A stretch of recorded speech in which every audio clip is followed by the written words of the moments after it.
Welcome to Clandestine Cases, Chapter 1. It was on a damp and fog-laden evening in the autumn of 1894, when Sherlock Holmes and I found ourselves seated by the fire at 221B Baker Street, absorbed in the tranquil silence that often followed the conclusion of an arduous case. The lamps flickered in the dim light, casting long shadows upon the Persian rug, while Holmes, reclined in his armchair, idly toyed with his pipe, deep in contemplation.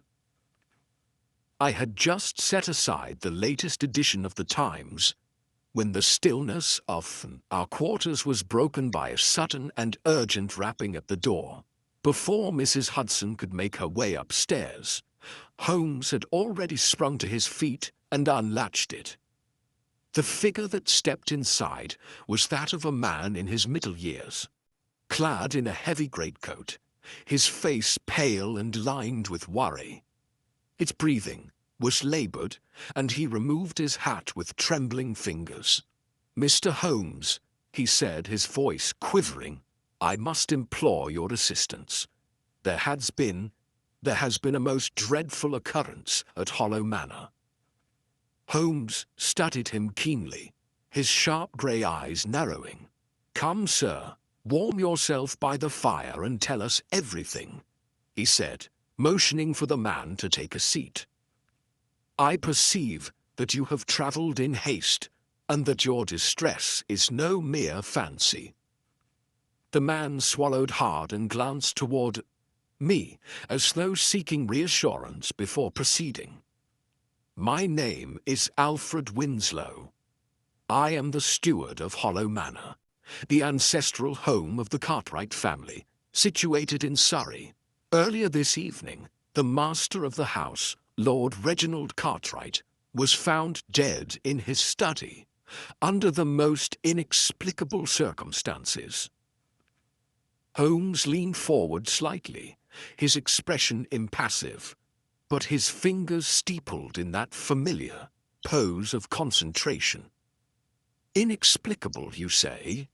Surely the police have made their conclusions." Winslow shook his head vehemently.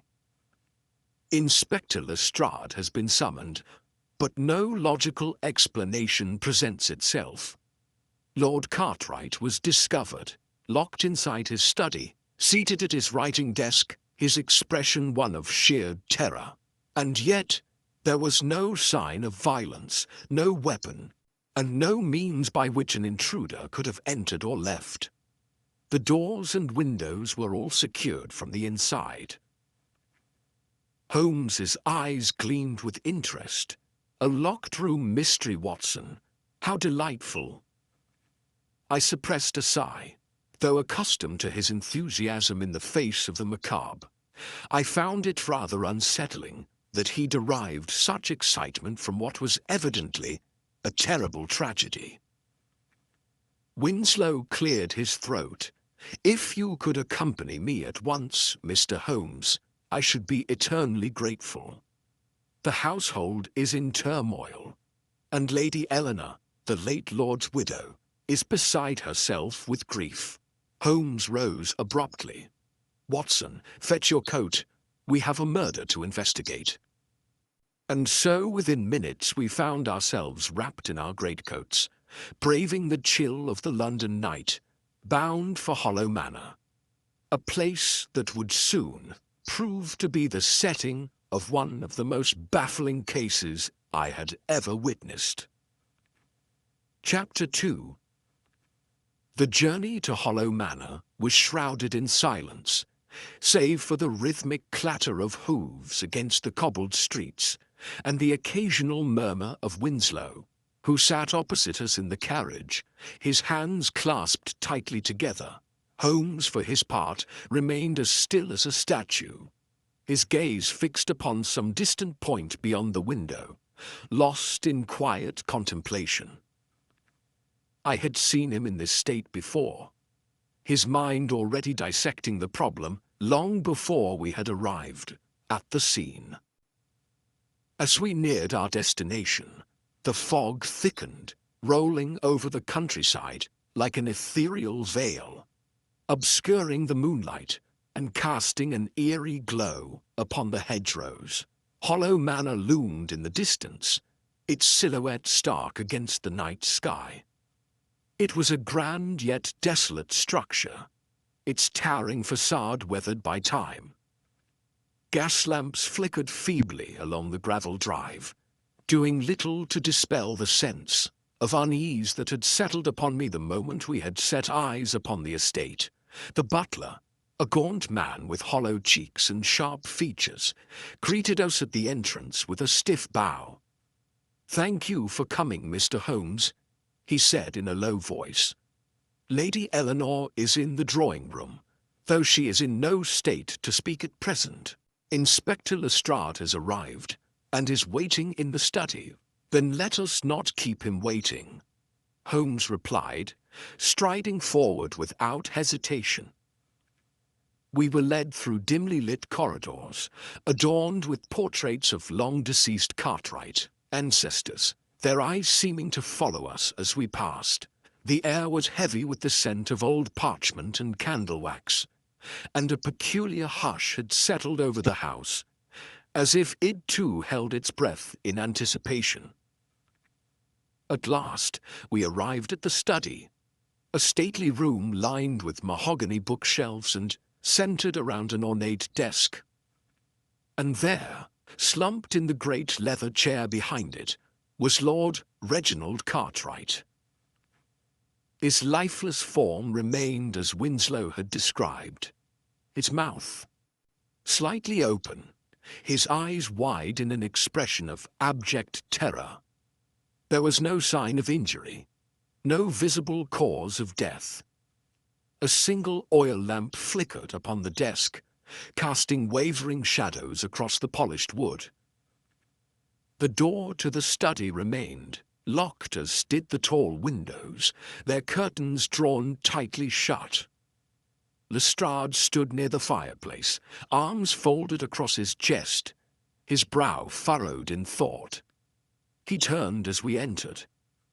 "Ah, Holmes, I had a feeling you would turn up before long," he said with a wry smile. "And I suppose you've already got the case solved before even stepping inside." Holmes ignored the jibe and stepped forward, his keen eyes sweeping over the scene. "Not quite, Lestrade," he murmured, "but I do believe we are in for a most interesting evening." With that, he knelt beside the corpse, his fingers hovering just above Lord Cartwright's stiffened hand.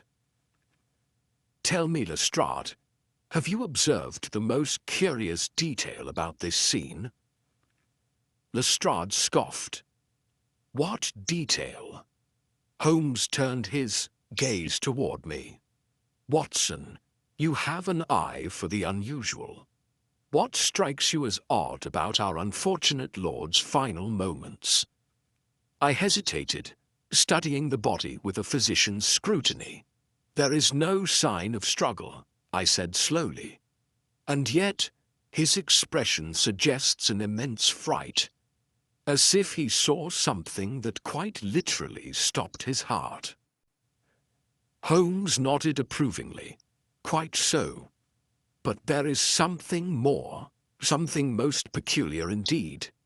He reached forward and, with a gloved hand, carefully lifted a small object from the desk.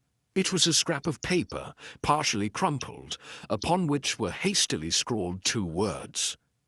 "Hollow Shadow." Lestrade frowned. A name, perhaps, or some nonsense scribbled in a panic. Holmes studied the words for a long moment before setting the paperback down with a curious gleam in his eyes. "That, my dear Lestrade, remains to be seen." I felt a chill crawl up my spine. The air in the room seemed to grow heavier, the silence more oppressive. There was something unnatural about this death, something unseen, lurking just beneath the surface. And for the first time in many years, I found myself wondering if we had stepped into a mystery far darker than we had imagined. Chapter 3. Holmes remained crouched beside Lord Cartwright's lifeless form, his fingers hovering just above the scrap of paper, as though reluctant to disturb its cryptic message. The flickering light of the oil lamp cast shifting shadows across the desk, deepening the eerie atmosphere that clung to the study like a lingering spectre. Lestrade cleared his throat, breaking the heavy silence. "Well, Holmes, what do you make of it?" Holmes did not answer immediately. Instead, he withdrew a magnifying glass from his coat and leaned in closer, his keen eyes flitting over every detail. The crispness of the ink, the trembling slant of the handwriting, the precise placement of the paper on the desk. After a moment he straightened, his expression unreadable. "This note," he said, tapping the scrap of paper lightly, "was written mere moments before Lord Cartwright's death." Lestrade scoffed. "And what of it? He was a dying man, perhaps. He meant to write a name or a message, but never finished." Holmes smiled faintly. "A logical assumption, Lestrade, but incorrect. Observe the manner in which the ink has dried. The strokes are hurried, yet deliberate, and notice how the paper is not crumpled in his grasp, but placed precisely at the edge of the desk, as though he wanted it to be found." Watson, who had been examining the surroundings, furrowed his brow. But what could hollow shadow possibly mean? A person, a place? "That, my dear Watson, is precisely what we must uncover," Holmes replied. He turned his attention to the body, his hands moving deftly as he examined the rigid fingers, the lifeless eyes, the perfectly arranged posture.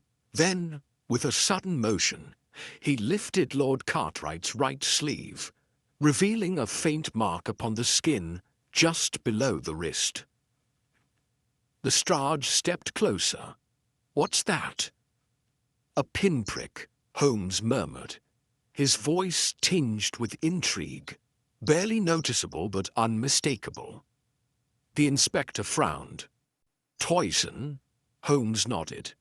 "Quite possibly." The lack of visible struggle, the contorted expression of fear, the sudden and inexplicable death, all point to the use of a fast-acting toxin. And yet, there is something unnatural about it. I suspect this was no ordinary poison. He turned back to Winslow, who had remained standing near the door, his face pale with apprehension. "Tell me, Mr. Winslow, did Lord Cartwright have any known enemies? Any recent disputes that might have made him a target?" Winslow hesitated, his fingers tightening around the brim of his hat. "No, not that I know of, Mr. Holmes, Lord. Cartwright was well respected in the community, a just man, fair to his servants and generous with his tenants." Holmes arched an eyebrow. "And yet, a man does not die in locked isolation, poisoned and terrified without a reason. Think carefully. Had he been acting strangely of late? Was there anything unusual about his behavior before his death?" Winslow swallowed hard, glancing toward the corpse as though reluctant to speak ill of the dead. "Now that you mention it, there was something. About a week ago, Lord Cartwright started complaining of strange noises in the manor at night. Whispers, he said, coming from the walls. Watson exchanged a wary glance with Lestrade. Whispers? Winslow nodded grimly. He dismissed it at first, but over the past few days, it seemed to disturb him more and more. He spoke of feeling watched, said he had seen figures moving in the shadows, always just at the edge of his vision. Holmes's eyes gleamed with sudden interest. "And did anyone else hear these whispers? see these figures?" "No, sir. No one but him." A peculiar silence followed. The crackling of the oil lamp seemed unnaturally loud in the hush that settled over the study. Watson shivered despite himself, unable to shake the creeping sensation that they had stepped into something far darker than a mere murder investigation. Holmes, however, remained unfazed. He glanced once more at the scrap of paper before turning to Winslow. "Very well. I shall require access to Lord Cartwright's personal quarters, as well as a full account of his last days. Watson Lestrade, let us see if these whispers in the walls are mere superstition." He lifted the note from the desk, his expression unreadable. Or if they are, in fact, the key to unlocking the truth behind the hollow shadow. Chapter 7. Holmes led the way out of the study, his long coat billowing slightly as he strode down the dimly lit corridor. The heavy silence of Hollow Manor was disturbed only by the soft echoes of our footsteps against the polished wooden floors. A single candle burned in a silver holder on a side table, its feeble glow casting elongated shadows against the panelled walls. Winslow hurried alongside us, his expression taut with unease. "Lord Cartwright's chambers are just ahead," murmured, nodding toward a set of double doors at the end of the hallway. Holmes halted suddenly, lifting a hand for silence. We froze, and in the stillness, a faint but unmistakable sound reached our ears. Footsteps, they were soft, almost ghostly, yet distinctly human. Holmes turned his head sharply, listening. The sound came from somewhere beyond the corridor, but before any of us could react, it ceased as abruptly as it had begun. Lestrade scowled. "Who else is awake at this hour?" Winslow looked equally puzzled. "No one, Inspector. Most of the household has retired for the night, save for the butler and Lady Eleanor, who is in the drawing room." Holmes glanced down at the corridor's carpet, his sharp eyes scanning the plush fibers.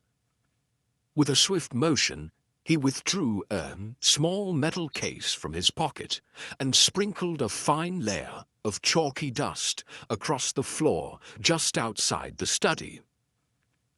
"A simple trick, Watson," he murmured, catching my questioning look. "If our unseen visitor returns, they will leave behind a trace." With that, he motioned for Winslow to open the doors to Lord Cartwright's chambers. The bedroom was grand yet somber, its heavy drapes drawn tightly against the night.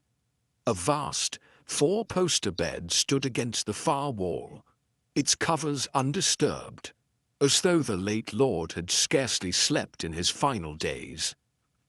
A writing desk near the window bore the remnants of a half-finished letter, a quill still resting in an inkwell. Beside it, Holmes moved forward swiftly, his eyes scanning every surface with meticulous care. He ran his fingers lightly along the edges of the writing desk, then turned his attention to the wardrobe in the corner.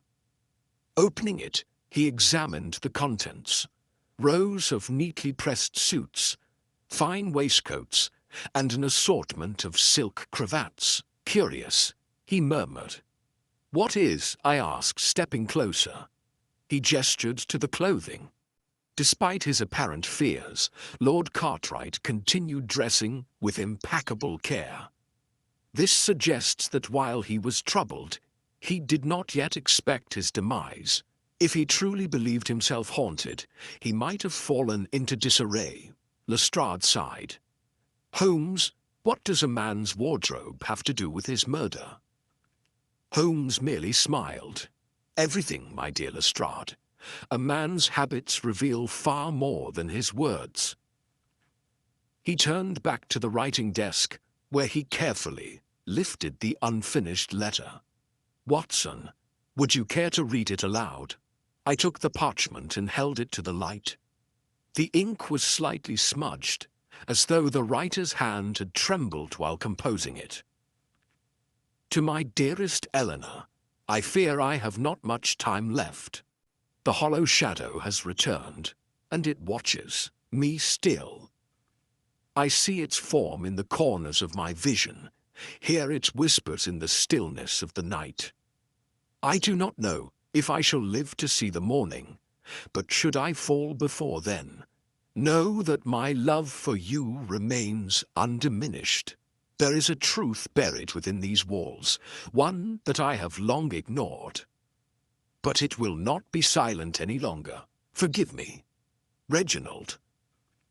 A heavy stillness filled the room as I lowered the letter. Lestrade exhaled sharply. Bloody hell, Holmes, however, looked intrigued rather than disturbed. "This mention of the hollow shadow is particularly fascinating," he mused. "Not just a passing reference, but something he feared enough to write about in his final moments." Winslow, who had remained silent until now, stepped forward hesitantly. There's something you should know, Mr. Holmes." Holmes turned sharply. "Go on." Winslow's throat bobbed as he swallowed. "Hollow Manor has long been rumored to be cursed. There are stories, whispers among the servants, that those who uncover its secrets meet untimely ends." Lestrade let out an impatient scoff. "Superstition and nonsense." Holmes did not dismiss it so easily. Instead, he stepped to the far side of the room, running his hands along the wall. He knocked lightly against the wood, pausing when a dull, hollow sound responded beneath his fingertips. "There is something hidden here," he said quietly, "and I intend to find out what." At that very moment, a sudden noise echoed from the corridor outside, a single deliberate footstep. Holmes moved like lightning, flinging open the bedroom door. The hallway was empty, but there, in the dust he had scattered, were the unmistakable imprints of bare feet, and they led nowhere. Chapter 5. A chill settled over the corridor as we stood frozen, our eyes fixed on the impossible footprints in the dust. They were distinct, bare feet slightly smudged at the edges as if made by someone moving swiftly. Yet they led nowhere. The print started in the middle of the hallway and simply vanished. Lestrade let out a low whistle. "Well, that's a new one." Winslow's face had drained of all color. This is exactly what Lord Cartwright spoke of. He claimed something moved through the manor unseen, something that left no trace but was always watching. Holmes, however, remained unfazed. He knelt beside the footprints, examining them with the utmost precision. "Fascinating," he murmured. "The impressions are shallow, suggesting a light-footed individual, possibly someone of slender build." He then touched the nearest print with his gloved hand, rubbing the dust between his fingers. No moisture, no sweat residue, meaning they were not made by a living, barefooted person. Lestrade tensed. "Are you saying we're dealing with a ghost?" Holmes shot him an amused glance. "Hardly, Lestrade. But what we have here is a rather clever illusion." He turned back toward Lord Cartwright's chambers, his sharp gaze scanning the walls and ceiling. "This manor has secrets," he muttered, "and I believe our culprit knows them well." Winslow swallowed nervously. "You believe someone is hiding within these walls?" Holmes did not answer immediately. Instead, he moved to the far end of the corridor, his fingers running lightly along the wooden paneling. After a moment, he stopped. "Watson, Lestrade, assist me." Without hesitation, I joined him, pressing my hands against the panel he indicated. At first, it seemed solid, immovable. But then, a soft click. A section of the wall gave way beneath our touch, revealing a narrow, pitch-dark passageway. Winslow took a startled step back. "Dear God." Holmes, however, smiled. "Ah, there you are." Lestrade peered into the darkness. "A secret passage?" Holmes nodded. "Indeed, and one that has likely been in use for quite some time." He gestured toward the footprints. "I suspect whoever, or whatever, has been haunting this manor moves through these hidden corridors, allowing them to appear and disappear at will. The legend of the Hollow Shadow is merely the result of a very well-orchestrated deception." I felt a shiver run down my spine. The idea that someone had been moving unseen through Hollow Manor, watching its occupants from behind the walls, was deeply unsettling. Lestrade scowled. "So what now? Do we go in?" Holmes gave a sharp nod. "Precisely. But we must proceed with caution." He turned to Winslow. "Remain here. If anyone else comes this way, anyone at all, call out at once." Winslow, looking as though he would rather be anywhere else, nodded reluctantly. Holmes stepped forward into the passage, his silhouette swallowed almost instantly by the darkness. Lestrade and I followed close behind, our footsteps muffled by the thick dust that coated the floor.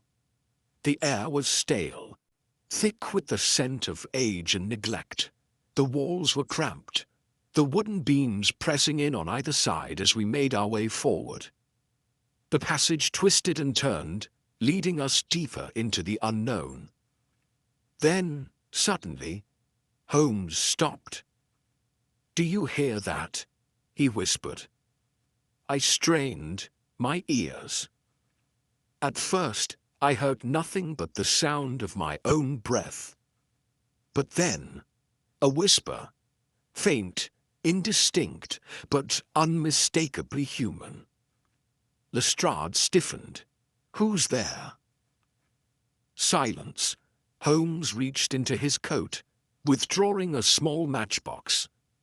With a flick, he struck a flame, casting flickering light into the darkness ahead.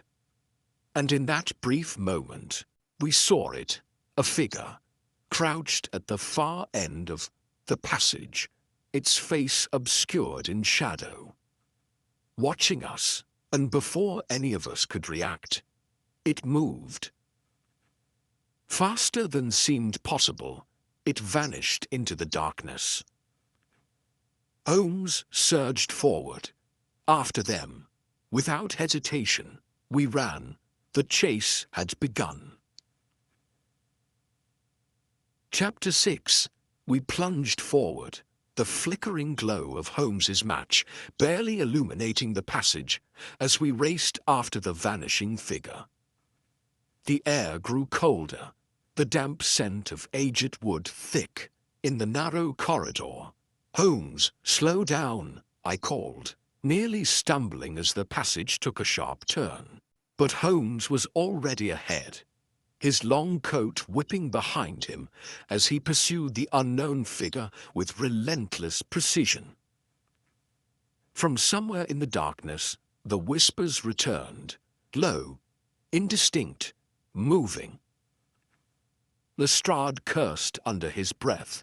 "This place is cursed, I swear." Crack. The floor beneath us shifted. Holmes halted instantly, raising a hand. "Do not move." I froze mid-step, Lestrade doing the same just behind me. The wooden planks beneath us had begun to sag, revealing the faintest glimmer of space below. "A trap," Holmes murmured, his voice barely audible. "The passage is rigged. A clever one, too. Just a few more steps, and we would have plunged straight through the rotting boards into God knows where." Lestrade let out a breath. Brilliant. Just bloody brilliant. Holmes, however, was focused on something else. His gaze snapped forward, locking onto a thin thread of fabric caught on a splinter of wood near the passage's corner. He plucked it free, holding it up to the dim light. Dark green, fine material, velvet, a clue, I muttered. "A most incriminating one." Holmes corrected. He tucked the fragment into his pocket, then turned sharply towards the left-hand wall. "I suspect this passage runs beneath the main structure of the manor," he murmured, "which means, there." With a swift motion, he pressed against a section of the wooden paneling. Another click, and a hidden door swung open, revealing a spiral staircase leading downward. Lestrade let out a groan. "Down? We're going deeper." Holmes shot him a smirk. "You didn't think our ghost would make it easy, did you?" Without waiting for an answer, he descended into the darkness. With no choice but to follow, we did the same. At the bottom of the stairs, we emerged into what could only be described as a forgotten chamber. It was vast, stretching farther than I had expected, its walls lined with ancient stone rather than the wood and plaster of the manor above. The ceiling arched overhead, thick beams sagging slightly with age, and in the center of the room, an old wooden chair sat facing the wall. Holmes approached cautiously, his sharp gaze sweeping the chamber. His fingers brushed the surface of the chair's armrest, dust undisturbed. "This room hasn't been used for quite some time," he muttered. Then Lestrade inhaled sharply. "Look at this." We turned to where he was pointing, toward the wall directly in front of the chair, and I felt the hair on my neck rise. The stone was covered in scratches, deep, jagged markings, as if someone had clawed at the walls for escape. No words, no letters, just desperate, frenzied slashes that told of something far more sinister than we had imagined. A chill settled over us. "What the devil happened here?" Lestrade whispered. Holmes exhaled slowly. Something, or someone, was kept here, and they did not leave willingly. He turned, his eyes burning with a new intensity. "Gentlemen, I believe we have uncovered the true secret of Hollow Manor." A silence stretched between us, thick and heavy, and then, somewhere beyond the chamber, we heard a door creak open. We're no longer alone. Chapter 7. A door creaked open, the sound slicing through the thick silence of the underground chamber. Holmes reacted instantly.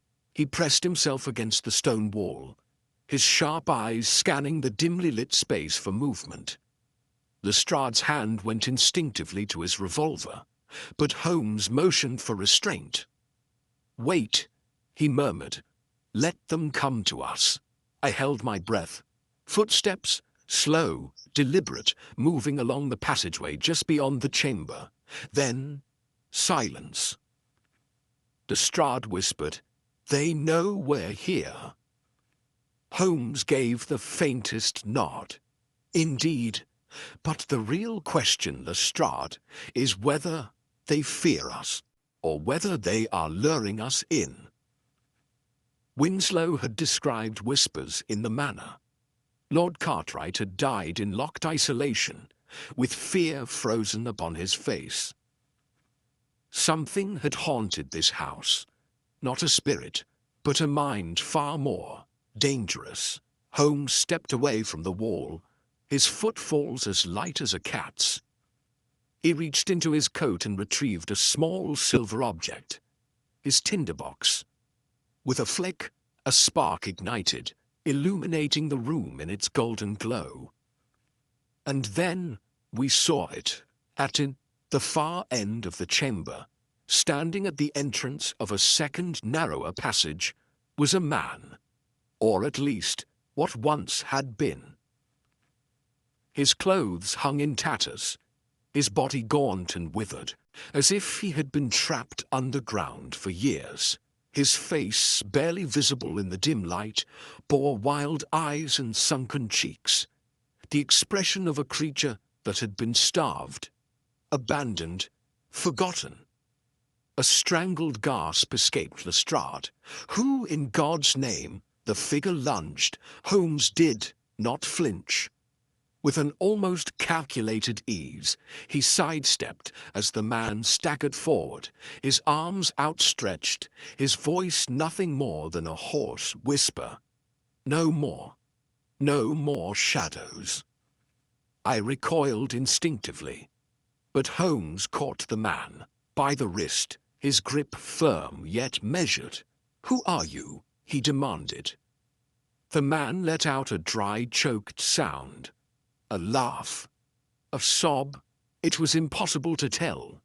Then, with a shuddering breath, he spoke. "I was the first to be buried in these walls, the forgotten prisoner." Winslow had called it a curse. Lord Cartwright had feared the whispers. But now, as we stood, face to face with a man long presumed dead, it became clear that the secret of Hollow Manor was not one of spirits or hauntings, but of murder and deception. Lestrade, regaining his composure, stepped forward. "What the devil do you mean buried in these walls?" Holmes, however, had already deduced the truth. His voice was calm, but edged with quiet fury. "You were imprisoned here," he said, "left to die. But you survived." The man's eyes flickered toward Holmes. His lips trembled, as though forming words too painful to speak. Holmes pressed on. "Who did this to you?" The prisoner shuddered violently. Then, in a broken whisper, he spoke the name that unraveled the entire mystery.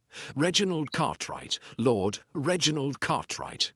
The man found dead in his study, terror frozen upon his face, a dead man's name. And yet, the man before us still feared him. Lestrade was the first to break the silence. "You're saying Lord Cartwright, the man who died tonight, trapped, you hear?" The prisoner gave a slow, hollow nod. His fingers curled weakly, as though still feeling the weight of shackles. Holmes's expression darkened. "How long have you been down here?" The prisoner's voice trembled. 20 years. Felt a cold wave of horror crash over me. 20 years? In this forgotten underground chamber. Holmes exhaled sharply. "Tell me everything." The man hesitated. Then, in a voice rasping with pain and time, he began. "I was once a man of means, a business rival to Reginald Cartwright. We had a dispute, one that he could not afford to lose. So, he had me drugged, stolen from my home, in the night. And when I awoke, I was here, trapped beneath the very house where he lived, where he dined, where he raised his family. He let me rot here, feeding me just enough to keep me alive, but never enough to let me escape. I became his secret, his shadow. The whispers he feared were not of spirits, Mr. Holmes. They were mine. The hollow shadow. Not a curse, not a ghost, a man. A prisoner whose very existence haunted Lord Cartwright until the day he died. And now, at long last, the truth had surfaced. Holmes turned to Lestrade, his voice like steel. "This man has been wrongfully imprisoned for 2 decades. I trust you will see that he is taken to safety, and that the crimes of Lord Cartwright are brought to light." Lestrade, uncharacteristically solemn, gave a firm nod. That I will." The prisoner sagged in relief. For the first time in 20 years, he was free. Holmes stepped back into the corridor, his face unreadable. I followed close behind. As we emerged from the hidden passage, the first light of dawn began filtering through the Manor's grand windows. Lestrade exhaled. "Well, Holmes, another case solved." Holmes, however, remained quiet. His gaze drifted toward the study where Lord Cartwright had died in terror, alone in a locked room. I dared to ask Holmes, "Do you believe he was truly murdered or sheer?" A long moment Holmes said nothing.